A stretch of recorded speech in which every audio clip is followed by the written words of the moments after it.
हमने अपनी पिछली क्लास में क्या पढ़ा था, आपको कुछ याद है?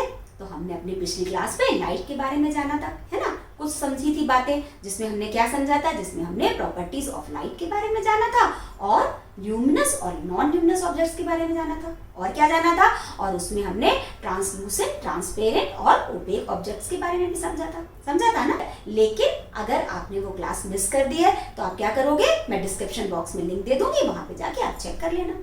ठीक, तो अब तो आपको पता ही चल गया कि आज का हमारा टॉपिक क्या है। तो आज का हमारा टॉपिक है लाइट, जिसके अंदर हम पढ़ेंगे रिफ्लेक्शन ऑफ लाइट। तो आज हम क्या पढ़ेंगे? आज हम रिफ्लेक्शन ऑफ लाइट के बारे में कुछ चीजें समझेंगे। ठीक है, तो इसको समझने से पहले हम एक बार और रिवाइज कर लेते हैं कि what are luminous and non luminous objects. तो ल्यूमिनस ऑब्जेक्ट्स कौन से होते हैं? ल्यूमिनस ऑब्जेक्ट्स वो ऑब्जेक्ट्स होते हैं जो कि अपनी लाइट खुद प्रोड्यूस करते हैं, खुद जनरेट करते हैं, उन्हीं को तो ल्यूमिनस ऑब्जेक्ट कहते हैं।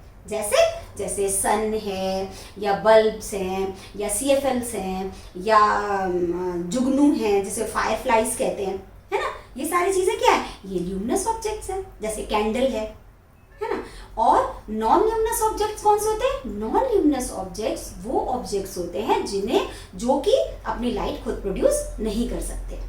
ठीक, और उसके एग्जाम्पल क्या है? उसके एग्जाम्पल जैसे हम अपनी लाइट खुद तो प्रोड्यूस कर नहीं सकते, है ना। और जैसे टेबल है, चेयर है, सोफा है, ऐसी बहुत सारी चीजें हैं जो अपनी लाइट खुद प्रोड्यूस नहीं कर सकती। तो उन्हें हम क्या कहेंगे? उन्हें हम कहेंगे नॉन ल्यूमिनस ऑब्जेक्ट। तो अब यहाँ पे आप पूछोगे कि यहाँ पे हमको फिर से ये बात समझने की क्या जरूरत है? तो वो इसलिए जरूरत है कि अच्छा, मैं आपसे एक क्वेश्चन पूछती हूँ कि मान लो कि हम लोग तो जैसे हम हैं, तो हम तो नॉन ल्यूमिनस ऑब्जेक्ट हैं, तो हम दिखते कैसे हैं? हमारी तो खुद की लाइट है नहीं ना, हम खुद लाइट प्रोड्यूस कर रहे हैं, तो हम कैसे दिखते हैं? जैसे मान लो आप खड़े हो सामने और हम खड़े, ठीक है, दो बच्चे खड़े हैं, तो वो कैसे एक दूसरे को देख सकते हैं? क्योंकि वो तो नॉन ल्यूमिनस ऑब्जेक्ट है। तो उसको समझने के लिए हम क्या समझेंगे? हम समझेंगे रिफ्लेक्शन ऑफ लाइट, जो कि लाइट की एक प्रॉपर्टी है। ठीक है, अब इसमें होता क्या है, तो इसको आप एक एग्जांपल से समझते हैं। जब हम मिरर के सामने खड़े होते हैं तो हम मिरर में दिखते हैं ना। मिरर में हम पूरे दिखते हैं, जैसे हम हैं वैसे दिखते हैं। तो हम कैसे दिखते हैं? तो इसमें क्या होता है कि मान लो आपने रूम पे लाइट जला दी, ट्यूब लाइट जला दी, बल्ब जला दी, जो भी लाइट है वो आपने रूम के अंदर जला दी।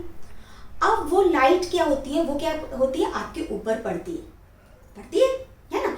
तो वो जब लाइट आपके ऊपर पड़ती है तो आप क्या करते हो? उसको रिफ्लेक्ट कर देते हो, उस लाइट को अपने अंदर नहीं आने देते हो। तो आप क्या हो? आप एक ओपेक ऑब्जेक्ट हो, है ना। आप लाइट को अपने अंदर नहीं आने दे रहे हो और क्या करते हो? लाइट को रिफ्लेक्ट कर देते हो। तो रिफ्लेक्शन क्या हुआ? लाइट को हम बाउंस बैक कर देते हैं, मतलब लाइट हमारे ऊपर पड़ी और हमने उसको बाउंस बैक कर दिया। जैसे मैंने आपको बताया है पिछली क्लास में एग्जाम्पल पे कि जैसे कोई बॉल है और हमने बॉल के ऊपर फेंकी, तो बॉल क्या होती है? बाउंस बैक करके हमारे पास आ जाती है। उसी तरीके से जब लाइट हमारे ऊपर पड़ती है तो हम क्या करते हैं? लाइट को रिफ्लेक्ट कर देते हैं। ठीक, अब ये जो रिफ्लेक्टेड लाइट है वो कहाँ जाती है? मिरर पे। ठीक, अब ये मिरर क्या करता है? मिरर भी लाइट को अपने अंदर नहीं लेता। क्यों? क्योंकि ये भी एक ओपेक ऑब्जेक्ट है ना। तो ये क्या करता है? लाइट को वापस रिफ्लेक्ट कर देता है। तो जब वो लाइट को वापस रिफ्लेक्ट करता है, रिफ्लेक्टेड लाइट जो है वो कहाँ पड़ती है? वो हमारे आईज के अंदर जाती है और उसकी वजह से हम खुद दिखने लगते हैं मिरर में। ये किसी भी ऑब्जेक्ट को हम देखने लगते हैं। मान लो हम एक रूम में हैं, ठीक है, जिसमें कि लाइट जल रही है और उसमें क्या है? उसमें एक टेबल रखी है। अब क्या होगा? ये जो लाइट है, लाइट की रेज कहाँ पड़ेंगी? ये टेबल पे पड़ेंगी। ठीक, अब ये टेबल क्या करेगी? ये टेबल जो है वो लाइट को रिफ्लेक्ट कर देगी। कहाँ रिफ्लेक्ट करेगी? वो हमारी आईज में, और जिसकी वजह से हमें वो टेबल दिखने लगेगी। क्लियर? तो ये क्या है? ये है रिफ्लेक्शन ऑफ लाइट। कि लाइट है वो हर डायरेक्शन में चलती है। अगर कोई बल्ब है, ठीक है, बल्ब जल रहा है किसी रूम में, तो ऐसा नहीं है कि उसकी जो लाइट रेज है वो सिर्फ एक डायरेक्शन में जाएंगी। ठीक, वो सारे डायरेक्शन में जाएंगी। जैसे मान लो कि ये बल्ब है, ठीक है, ये एक बल्ब है, ये बल्ब है, हाँ, तो इसकी लाइट सिर्फ इसी डायरेक्शन में नहीं जाएगी। इसकी लाइट क्या होगी?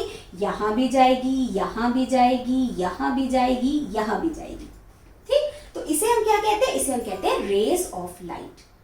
ठीक, तो इसी तरह से जब ये लाइट रेज किसी भी ऑब्जेक्ट पे पड़ती है तो वो ऑब्जेक्ट क्या करता है? वो उसको रिफ्लेक्ट बैक कर देता है, यानी कि बाउंस बैक कर देता है। ठीक, तो ये तो हो गया रिफ्लेक्शन ऑफ लाइट। अब जो रिफ्लेक्शन ऑफ लाइट है इसमें कुछ लॉज भी होते हैं। ठीक, उसे हम क्या कहते हैं? उसे हम कहते हैं लॉज ऑफ रिफ्लेक्शन। क्लियर? अब उसको समझने के लिए हम यहाँ पर ये एक डायग्राम देखेंगे। ये दिख रहा है डायग्राम आपको? तो ये क्या है? ये है मिरर, और इसके पीछे क्या है? इसके पीछे पॉलिश हुई हुई है। ठीक, अब ये पॉलिश क्यों है? ये पॉलिश इसलिए है कि जो लाइट है वो उससे पार ना जा पाए। ठीक, तो इसलिए इस पे पॉलिश हुई है। यहाँ पे आप एक बात और समझो, आपको ये फर्क समझ में आता है, जो घर में मिरर या कोई भी मिरर है जिसमें हम अपना फेस देखते हैं, वो मिरर, और आप किसी शॉपिंग मॉल में जाओ या किसी शॉप पे जाओ और उसमें जो आपको ग्लास के डोर दिखते हैं, उसमें कुछ फर्क समझ में आता है कि ग्लास के डोर और ये मिरर जो हम देखते हैं उसमें क्या चाहिए, उसमें क्या डिफरेंस है? कुछ समझ में आता है आपको? उस जो ग्लास का डोर होता है उससे हम दूसरी तरफ भी देख सकते हैं, है ना? वो ऐसा क्यों देख सकते हैं? ऐसा इसलिए देख सकते हैं कि जो लाइट रेज है वो ग्लास से दूसरी तरफ चली जाती है ना? क्यों? क्योंकि ग्लास जो है वो ट्रांसपेरेंट है। और मिरर में क्या फर्क होता है? मिरर के पीछे जो होती है वो पॉलिश होती है, जिसकी वजह से जो लाइट रेज है वो मिरर को क्रॉस नहीं कर पाती है। तो मिरर क्या हो गया? मिरर ओपेक ऑब्जेक्ट हो गया। और ग्लास क्या हुआ? ग्लास ट्रांसपेरेंट ऑब्जेक्ट हो गया। क्लियर? तो इसको भी हमने पढ़ा था।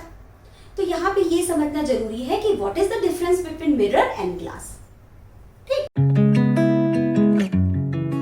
मिरर है, ये जो दिख रहा है आपको, ये मिरर है। अब मिरर पे क्या हो रहा है? यहाँ से एक लाइट रे पड़ रही है, यहाँ पर दिख रहा है आपको, इस पॉइंट पे लाइट रे पड़ रही है। तो जिस पॉइंट पे लाइट रे पड़ती है उसे हम कहते हैं इंसिडेंस पॉइंट। उसे हम क्या कहते हैं? उसे हम कहते हैं इंसिडेंस पॉइंट। और जो लाइट रे पड़ती है उसे हम क्या कहते हैं? उसे हम कहते हैं इंसिडेंट रे। ठीक, जिस पॉइंट पे पड़ रही है उसे हम कहते हैं इंसिडेंस पॉइंट, और जो रे है जो पड़ रही है मिरर पे उसे हम क्या कहते हैं? Incident ray. क्लियर? अब ये क्या हो रही है? ये वापस मिरर इसको क्या कर रहा है? रिफ्लेक्ट कर रहा है। ठीक, तो ये इस रे को हम क्या कहेंगे? Reflected ray. ये हो गई रिफ्लेक्टेड रे और ये है इंसिडेंट रे। ठीक, और ये क्या है? ये है पॉइंट ऑफ इंसिडेंस। क्लियर? अब ये डायग्राम आपको समझ में आया? तो यहां से लाइट पड़ रही है इस मिरर पे। ठीक, तो ये हो गई इंसिडेंट रे। अब ये लाइन आपको दिख रही है बीच में, ये क्या है? इसे हम कहते हैं नॉर्मल। अब ये नॉर्मल क्या होता है? तो किसी भी प्लेन सरफेस पे, मान लो आपका ये सरफेस है, अगर किसी भी प्लेन सरफेस पे आप परपेंडिकुलर लाइन खींचोगे तो उसे हम क्या कहेंगे? उसे हम कहेंगे नॉर्मल। तो परपेंडिकुलर लाइन का मतलब क्या हुआ? कि ये जो बेस है और इसके ऊपर जो हम लाइन खींच रहे हैं उसके बीच में क्या होगा? 90 डिग्री का एंगल होगा। ठीक, कितना एंगल होगा? 90 डिग्री का। उसी को तो परपेंडिकुलर लाइन कहते हैं। तो उस लाइन को हम क्या कहेंगे? उसको हम कहेंगे नॉर्मल। क्लियर? तो ये हो गई इंसिडेंट रे, ये हो गया नॉर्मल, और ये हो गया रिफ्लेक्टेड रे। तो according to laws of reflection, the first law of reflection is कि एंगल आई, ये जो एंगल आई आपको दिख रहा है, एंगल आई किसके बराबर है? एंगल आर के। ठीक, क्या होता है? Angle i is equal to angle r. ठीक, अब ये एंगल आई क्या है? एंगल आई क्या है? जो नॉर्मल और इंसिडेंट रे के बीच में जो एंगल बनता है उसे हम कहते हैं एंगल आई। ठीक, एंगल ऑफ इंसिडेंस। क्या कहते हैं? Angle of incidence.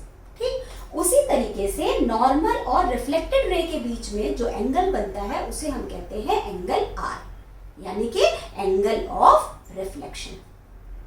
ठीक, तो इसमें फर्स्ट लॉ क्या है? फर्स्ट लॉ ये है कि एंगल आई हमेशा एंगल आर के बराबर होगा।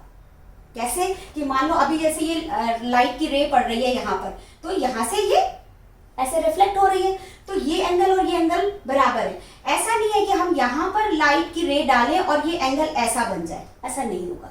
तो ये और ये हमेशा इक्वल होगा, ऐसा नहीं बनेगा कि एंगल आर ये हो गया, कभी नहीं होगा ये। ठीक, तो ये क्या है? ये फर्स्ट लॉ है। ठीक, तो मान लो जैसे आपने एंगल आई बनाया 30 डिग्री का। ठीक, आपने कहीं देखा लाइट की रेस पड़ी, एंगल आई 30 डिग्री का है, तो एंगल आर हमेशा 30 डिग्री का होगा। आप इसको कैसे चेक कर सकते हो? आप इसको एक एक्सपेरिमेंट कर सकते हो। आप क्या करोगे? आप एक टेबल लोगे और उस पर एक प्लेन शीट पेपर की लगा दोगे। ठीक है, अब उस पर क्या करोगे? एक कॉम्ब ले लोगे आप। ठीक, और कॉम की सारी चीजें जो आप है उसको कवर कर दोगे, बस बीच का एक पॉइंट जो है वो खुला रखोगे, ठीक है। अब उसके पीछे आप क्या करोगे, एक टॉर्च लगा दोगे, टॉर्च को जला दोगे। तो जब उस पे से वो लाइट, जो रे है लाइट की, जब मिरर पे पड़ेगी तो मिरर क्या करेगा, उसको बाउंस बैक करेगा उस लाइट को, जैसे मैंने बताया, उसको क्या कहेंगे, रिफ्लेक्टेड रे, ठीक। अब आप ये सारी चीजें हटा दो और हर जगह पे, मिरर की जगह पे एक लाइन खींच दो, और जहां से आपने वो टॉर्च से लाइट भेजी थी, जो इंसिडेंट रे थी, वो बनाओ, और नॉर्मल बनाओ, मतलब प्लेन पे 90 डिग्री का एंगल बनाओ, और फिर रिफ्लेक्टेड रे बनाओ। तो आपको तब आप जब चेक करोगे तो एंगल आई जो है हमेशा एंगल आर के बराबर होगा। अगर ये 30 डिग्री है एंगल आई, तो एंगल आर 30 डिग्री होगा। अगर एंगल आई 60 डिग्री है तो एंगल आर भी 60 डिग्री होगा। तो ये क्या है, ये फर्स्ट लॉ ऑफ रिफ्लेक्शन है, ठीक है। अब सेकेंड लॉ क्या है रिफ्लेक्शन का, तो सेकेंड लॉ रिफ्लेक्शन का ये है कि जो इंसिडेंट रे है, ठीक है, जैसे ये इंसिडेंट रे और रिफ्लेक्टेड रे, ये मैं यहाँ पे रब कर देती हूँ उसको, ठीक है। तो जो इंसिडेंट रे और रिफ्लेक्टेड रे और ये जो नॉर्मल है, वो सारे कहाँ होंगे, वो सारे एक प्लेन पे होंगे, ठीक। अब ये क्या मतलब हुआ कि एक प्लेन पे होंगी सारी चीजें, तो इसका मतलब ये है कि मान लो आपने एक पेपर लिया और उधर आपने इंसिडेंट रे उस पर डाली टॉर्च से, ठीक है, और फिर उस पर नॉर्मल भी बनाया और रिफ्लेक्टेड रे भी बनाई जो रिफ्लेक्ट हो रही है मिरर से, तो वो सारी चीजें उसी प्लेन पेपर पे होंगी, ठीक। ये नहीं है कि पेपर के ऊपर चले जाए रिफ्लेक्टेड रे या अंदर चली जाए, ऐसा नहीं होगा। या अगर आपने पेपर को हल्का सा बेंड कर दिया तो रिफ्लेक्टेड रे जो है वो हमें नहीं दिखेगी, क्यों, क्योंकि वो सारी तीनों चीजें एक प्लेन पे नहीं है। तो इससे क्या प्रूव होता है, तो इससे ये प्रूव होता है कि ray of incidence, ray of reflection और नॉर्मल तीनों कहाँ होते हैं, एक प्लेन पे होते हैं, ठीक। तो ये दो लॉज हो गए लॉज ऑफ रिफ्लेक्शन के, ठीक है। समझ में आ गया कि हमें सारी चीजें कैसे दिखती हैं, वो कैसे दिखती है, ये जो प्रॉपर्टी है लाइट की, रिफ्लेक्शन ऑफ लाइट, क्लियर। तो अब हम समझेंगे रेगुलर और डिफ्यूज रिफ्लेक्शन के बारे में। अब ये क्या है, अभी तक तो हमने नॉर्मल रिफ्लेक्शन के बारे में समझा, अब हम समझेंगे रेगुलर रिफ्लेक्शन के बारे में कि रेगुलर रिफ्लेक्शन क्या होता है। तो रेगुलर रिफ्लेक्शन वो रिफ्लेक्शन होता है जो कि एक स्मूथ और प्लेन सरफेस पे होता है। जैसे आप ये डायग्राम देखो, ये क्या है, एक प्लेन और स्मूथ सरफेस है, या आप समझ लो जैसे मिरर, ठीक है। अब इस पे ये जो लाइंस आ रही है, ये देखो, ये लाइंस दिख रही है ब्लैक कलर में, ये क्या है, ये रे ऑफ इंसिडेंस है। जैसे मैंने बताया था कि जब किसी प्लेन सरफेस पे कोई लाइट पड़ती है, रे ऑफ लाइट पड़ती है, तो उसे हम क्या कहते हैं, उसे हम कहते हैं रे ऑफ इंसिडेंस, ठीक है। तो ये रे ऑफ इंसिडेंस है। और ये जो ब्लू लाइंस दिख रही है आपको, ये क्या है, ये है रे ऑफ रिफ्लेक्शन, ठीक। अब आपको ये दिख रहा है कि इस प्लेन सरफेस पे जो रे ऑफ इंसिडेंस है वो क्या है, वो पैरेलल है एक दूसरे के, देख रही है, ये सारी पैरेलल है? और जो रे ऑफ रिफ्लेक्शन है वो भी पैरेलल है, दिख रही है, पैरेलल है ना। तो इसमें क्या है, रेगुलर रिफ्लेक्शन में क्या होता है कि जो सरफेस होता है वो बहुत स्मूथ होता है और उसमें जो रे ऑफ इंसिडेंस पड़ती है पैरेलल, और वैसे ही रिफ्लेक्टेड रेज भी होती है, मतलब वो भी पैरेलल होती है, मतलब रे ऑफ इंसिडेंस भी पैरेलल है और रे ऑफ रिफ्लेक्शन भी पैरेलल है, ठीक है। तो इसमें क्या होता है, तो इसमें एकदम स्मूथ सरफेस होता है। अब डिफ्यूज रिफ्लेक्शन में क्या होता है, अब डिफ्यूज रिफ्लेक्शन में आप डिफरेंस देखो, यहाँ पर प्लेन है सरफेस और यहाँ पे कैसा है, यहाँ पे उबड़ खाबड़ है ना, यहाँ पर कैसा है, यहाँ रफ है सरफेस, ठीक। अब यहाँ पे जो रेज पड़ रही हैं, है ना, रेज ऑफ इंसिडेंस है, वो कैसी है, ये दिख रही है आपको।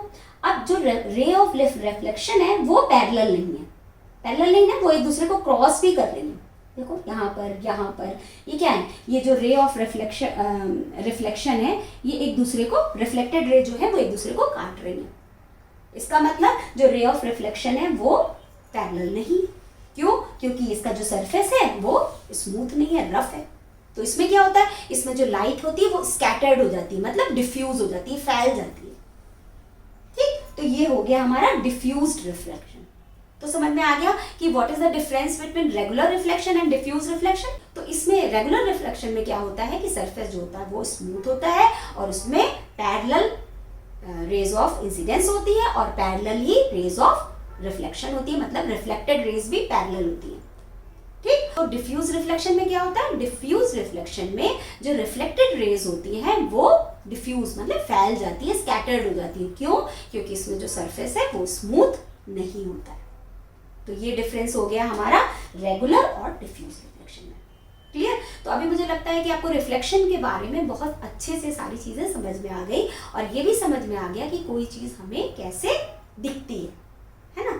कैसे दिखती है कि जो लाइट हमारे ऊपर, लाइट की रेस हमारे ऊपर पड़ती है तो हम उसे क्या करते हैं, हम उसे वापस बाउंस बैक कर देते हैं, और वो बाउंस बैक हो जाती है वो लाइट, और वो उसे हम क्या कहते हैं, उसे रिफ्लेक्शन। अच्छा, यहाँ पर एक चीज और है कि जो रिफ्लेक्शन का मीडियम है वो सेम है। आप देख रहे हो, ये यहाँ पर जो लाइट पड़ रही है तो इस मीडियम में, मतलब एयर में है और एयर से ही वापस हो रही है, तो मतलब मीडियम चेंज नहीं हो रहा है। तो इसमें एक बात ये भी है कि रिफ्लेक्शन में मीडियम चेंज नहीं होता है। ठीक है, तो ये भी एक पॉइंट है जो आपको याद रखना है कि मीडियम जो है वो सेम रहता है रिफ्लेक्शन में। ठीक, तो अब मुझे लगता है कि मैंने बहुत अच्छे से आपको रिफ्लेक्शन ऑफ लाइट समझा दिया है, लेकिन फिर भी आपके कोई क्वेश्चंस हैं या क्वेरीज हैं तो आप क्या करोगे, आप कमेंट बॉक्स में जाके मुझसे पूछ लोगे। और आपको क्या करना है, अगर आप मेरे चैनल पे नए हो तो आपको चैनल को सब्सक्राइब करना है और बेल बटन प्रेस करना है ना, और क्या करना है, और ज़्यादा से ज़्यादा इस चैनल को शेयर करना है जिससे और बच्चे भी इसको देख सकें। तो मिलते हैं एक नए क्लास में और लाइट के बारे में और ज़्यादा बातें समझने के लिए। तक के लिए